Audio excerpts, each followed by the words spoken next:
హనుమంతరావు గారు audio mute లో ఉంది, ఒక్కసారి చూడండి. సాయి గారు, ఇవాళ నా కో ప్యానలిస్టుల తాలూకా వెర్షన్ చూస్తే నాకు అదేదో గుర్తొస్తుంది అనమాట. ఎవరు చెప్పింది వాళ్ళకే రైట్. అరే కమ్యూనిస్ట్ పార్టీ వాళ్ళు సాంబశివరావు గారు చాలా రోజులకు వచ్చారు. కమ్యూనిస్ట్ పార్టీలేమో వీళ్ళ వీళ్ళ వీళ్ళ వీళ్ళ తాలూకా సోదరి పార్టీ. ఇవాళ కాంగ్రెస్ అనడానికి లేదు కదా. కాంగ్రెస్ కి ఏముంది ఇక్కడ బొంగు భోషణం. వీళ్ళ సోదరి పార్టీకి వాళ్ళు సపోర్ట్ చేస్తుంటే వాళ్ళేమో ఈయన కోటేస్తారట. అది కరెక్ట్ అనాలిసిస్ అట. దేశం మొత్తం మీద ఒక నిర్ణయం తీసుకున్నారట. మేము అంతకంటే పెద్ద నిర్ణయం తీసుకున్నాం. కాంగ్రెస్ ప్రధానమంత్రి తిరుపతిరావు గారు ప్రధానమంత్రి వచ్చి చెప్పి ఆంధ్రప్రదేశ్కి వచ్చి అదే చెప్తారు. సాంబశివరావు గారు చెప్పింది వినండి సార్, వినండి. వస్తాను, మీ దగ్గరికి కూడా వస్తాను. ఎంత హాస్యాస్పదంగా వెళ్తున్నారో ఒకసారి గుర్తుపెట్టుకోండి.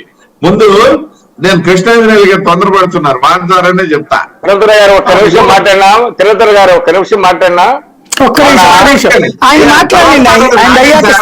మాట్లాడేటప్పుడు నేను మాట్లాడను, అడుగుతుంది నువ్వు వద్దు మాట్లాడదు తర్వాత.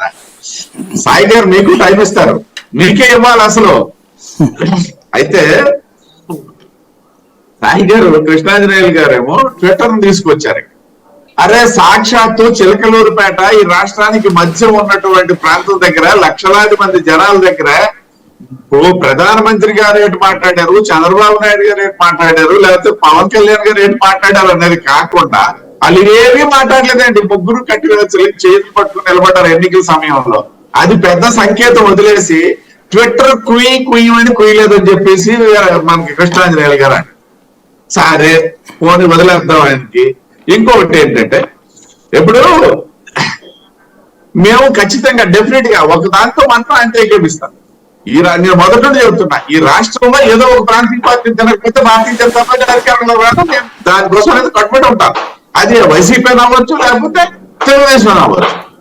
కానీ గమ్మత్తైన విషయం ఏంటనేసంటే పోస్ట్ పోల్స్ లో మాట్లాడాల్సింది కూడా ఇప్పుడే మాట్లాడేస్తున్నారు ఆయన. కలిసి వెళ్ళేటప్పుడు ఇప్పుడు ఎవరైనా తినడానికి చూస్తారా? నాకేమీ తెలుగుదేశం పార్టీ మీద మొక్కమేమీ లేదు. ఏదో ఒకటి తినాలి, ఏదో ఒకటి తింటే కానీ గొప్పన కొండవాళ్ళకి అర్థం రాదు ఈ ఆంధ్రప్రదేశ్ రాష్ట్రంలో. కాబట్టి అది ఓకే, అంతవరకు ఓకే.